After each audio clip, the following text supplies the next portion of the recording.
I think the work is always open to interpretation, and people are gonna see whatever they want to see in the work that I'm making. I sort of read it through a very specific lens from a very specific life experience, and so from there, whatever anybody gets is just kind of, it's up to them.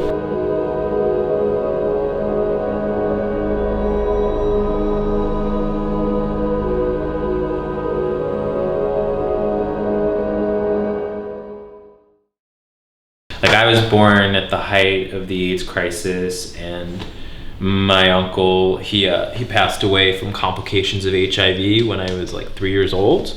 And so like when he died, it was kind of just like he didn't exist in the family. And so that sort of erasure in my family history really sort of became this catalyst for making new work that gave a voice to people like my uncle who were silenced and who were forgotten.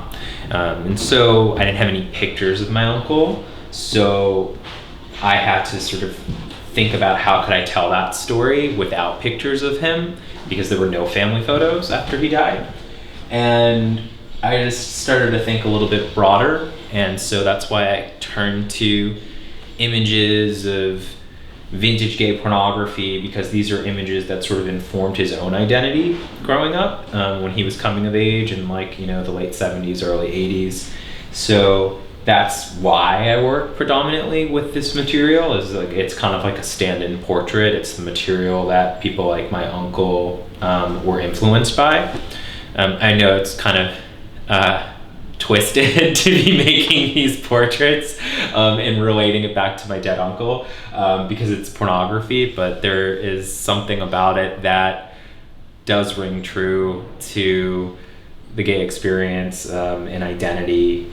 I mean, pornography is such a fascinating thing for me because it's like my parents owned a porn store growing up, and so I have a different relationship to pornography.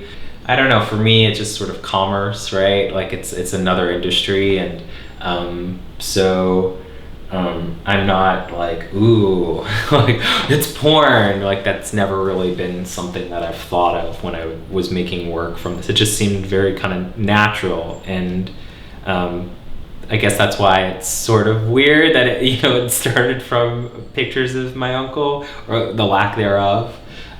But that there's like this connection to something that's also very familial, and my current new work that I've been making sort of tends towards these like ideas of like the American West and this sort of kind of queering of that, like queering the cowboy and those archetypes and that kind of that iconography. Another cowboy. It's like Budweiser beer cans show up a lot in these photographs. Everything's a branding opportunity, even in the 70s.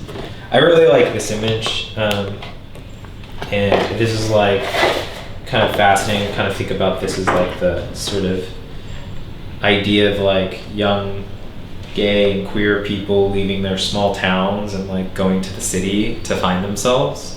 And it was just kind of amazing to find this spread on Julius Bar in like a gay porn magazine in like the 70s, and to sort of juxtapose it with this hitchhiker who has his dick hanging out actually in the original photograph, but it's all about his gesture, so there's a little bit of humor in the work. The sort of weight and power of your queer predecessors, and so I don't know, that like weighs on my mind a lot when I'm making the work. So I think a lot about that. And it's not easy, imagery that I'm working with. It makes it more of a challenge to find a way to articulate a very specific vision and emotion, and do it with something that is not meant for that at all. It has a very specific end goal, you could say, but with my work it's being removed, and it's being rearticulated and reconsidered, and so